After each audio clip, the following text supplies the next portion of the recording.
Hoje começamos a palestra sobre a sabedoria do Sutra do Diamante.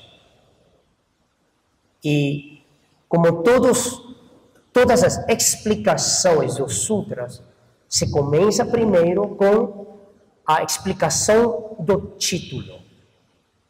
E o título desse sutra é Sutra da Perfeição da Sabedoria do Vajra. Então, esta é uma tentativa de explicar o sutra, primeiro separando os componentes e depois em uma forma integral. Então, vamos lá. Vajra. A palavra Vajra. O que é Vajra? Vajra é um tesouro do mundo. É como o diamante. Os Vajras do mundo são compostos de carbono e têm 3 características distintas. Número 1. Dureza e constância. Dureza significa ser muito forte e não facilmente destruído. Constância refere-se à invariabilidade, não sendo facilmente transformado. Segunda característica, clareza e pureza. Clareza é ser transparente, capaz de refletir várias cores e brilhar intensamente. Pureza é ser imaculado, mesmo se cair em um local sujo. Permanece puro e incontaminado. Terceira característica é rapidez e eficácia. Sua força é muito poderosa, capaz de destruir todos os sólidos, enquanto ferro e pedra não podem destruí-lo. Então, essas são as 3 características do Vajra do mundo. Agora, existem 2 tipos de Vajra. E o que nós, no budismo, sempre referimos Vajra é o Vajra precioso. É como os adornos nas coroas do Bodhisattvas. Vajra precioso. E a outra será a Vajra do mundo. Os diamantes e similares do mundo comum. Embora os Vajras do mundo comum não sejam facilmente destruídos, eles ainda podem ser danificados com o tempo. Milhões de anos até o diamante pode ser destruído e converter em pó. O Mahaprajnaparamita Shastra diz: somente o Vajra precioso, adornado pelos Bodhisattvas, é verdadeiramente indestrutível, capaz de destruir tudo sem ser destruído por nada. Explicamos anteriormente o que é Vajra. Agora vamos explicar o que é Prajna. Prajna é uma palavra sânscrita que significa sabedoria. Anteriormente, Subhuti, durante a Assembleia do Prajna, levantou 4 questões. Primeiro, o que é Prajna? Segundo, por que é chamado Prajna? Terceiro, qual é o uso de Prajna? A função, para que serve Prajna? E número 4 é a quem pertence Prajna. Agora, seguindo a linha de discussão do venerável Nagarjuna, vamos explicar um por um, brevemente. O que é Prajna? O que o que é exatamente o prajna, a sabedoria. Conforme ensinada pelo Buda, o que é isso? Baseando-se no conteúdo das palavras do Buda, pode-se dizer que existem 3 tipos do prajna. Primeiro, prajna da verdadeira realidade. Esse é um termo budista que também aparece no Sutra do Diamante. Às vezes eu traduzo a realidade verdadeira ou também verdadeira realidade. Prajna da verdadeira realidade. Segundo é prajna da contemplação. Terceiro é prajna das palavras. Então, prajna da verdadeira realidade. O Mahaprajnaparamita Shastra diz: a perfeição da sabedoria, Prajnaparamita, é a verdadeira realidade de todos os fenômenos, indestrutível e inalterável. Como o Sutra diz, o Bodhisattva deve residir na perfeição da sabedoria. Isso se refere à verdadeira realidade. Realidade tal como é. Segundo, prajna da contemplação. Contemplação significa a sabedoria da observação. O Mahaprajnaparamita Shastra explica: desde o momento inicial da geração da mente, essa geração da mente significa gerar a mente de atingir a budidade. Então, desde a geração da mente até a obtenção de todo tipo de conhecimento supremo, a sabedoria que compreende a verdadeira realidade de todos os fenômenos é a perfeição da sabedoria. Verdadeira realidade de todos os fenômenos. Terceiro é prajna das palavras. Como o Sutra diz, onde se deve buscar o prajna? Deve-se buscá-lo nas palavras ensinadas por Subhuti. Isto se refere ao prajna expressada em palavras e textos. Então, esses são os 3 tipos do prajna. Prajna da verdadeira realidade. A verdadeira realidade é a real natureza de todos os fenômenos, que não pode ser descrita por conceitos como existente ou inexistente. Existe ou não existe. Nem imaginada por distinções como isto e aquilo, grande ou pequeno, ou seja, dualidades. A verdadeira realidade está além de todas as características. Características de palavras, textos, pensamentos discriminatórios. É realmente, a verdadeira realidade é inotível. O Mahaprajnaparamita Shastra diz: a sabedoria é como uma grande pilha de fogo, inatingível por todos os lados. E os antigos mestres disseram: assim que é falado como uma coisa, já não é. Falado como uma coisa, já é incorreto. Apontando para a verdadeira realidade que transcende discussões triviais e é apenas experimentada diretamente. O conhecimento e a percepção comuns estão sempre confundidos pelas falsas noções de realidade. E todo é errôneo.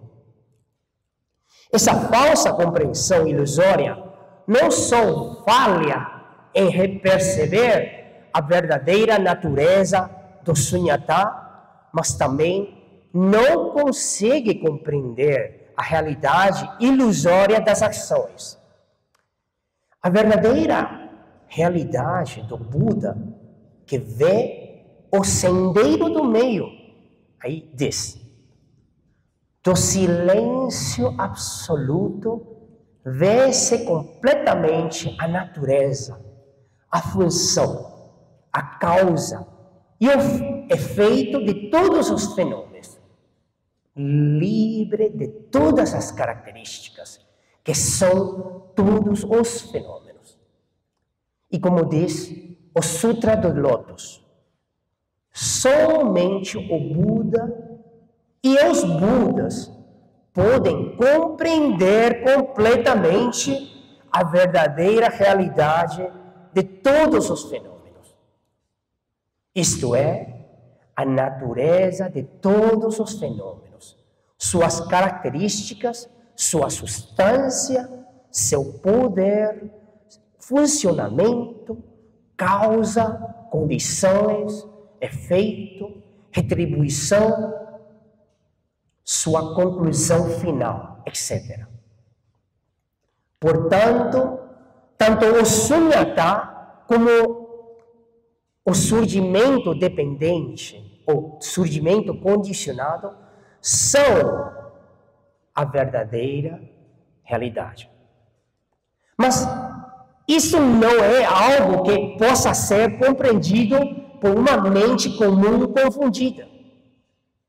É preciso ir além das falsas noções, conceitualizações e ilusões para alcançar a não obtenção verdadeira, inobtível. Assim, a verdadeira realidade discutida nos sutras e shastras enfatiza a verdadeira natureza do sunyata, a natureza não existente. Não existe nenhuma substância, natureza própria em nenhum fenômeno no universo. Para ver a verdadeira natureza e a realidade inobstruída do sunyata é da existência. Deve-se primeiro passar pelo portal da não obtenção. Nada possa ser obtido. A chave para a diferenciação entre uma ilusão e chegar à iluminação. Do ponto de vista racional, raciocínio, verdadeira realidade é sunya ou existência. O que é? Existe ou não existe? Agora, o texto Madhyamaka Karika, o comentário do Madhyamaka diz, não se pode dizer que é sunya, nem que não é sunya, nem que é ambas as coisas, ou nenhuma. Mas se fala disso apenas com nomes convencionais. A verdadeira realidade não pode ser expressa pelo pensamento ordinário ou pela linguagem mundana. Como podemos então dizer que verdadeira realidade é sunya ou que existe? E ainda mais, debater sobre isso. No entanto, a verdadeira realidade não é separada de tudo para ter uma substância própria. Portanto, não devemos falar dela sem palavras. Ao mesmo tempo, sem o uso da linguagem, é impossível guiar os seres sencientes para além do apego e para a compreensão. Por isso, sem destruir os nomes convencionais. Nomes convencionais se refere a conceitualizações, conceitos, nomes, palavras. Okay? Então, sem destruir os nomes convencionais, falasse da natureza do Dharma. Ou seja, não há problema em usar a palavra existência ou sunyata para representá-lo. O Madhyama Kakarika, o texto do Nagarjuna, diz: tudo é nem real, nem irreal. Tanto real quanto irreal. Nem real, nem irreal. Isto é o Dharma dos Budas. A última frase, ou traduzida como a verdadeira realidade de todos os fenômenos, a incapacidade dos seres sencientes de compreender completamente a verdadeira realidade vem do apego, a aderência, a autoexistência das coisas e do eu, o ego.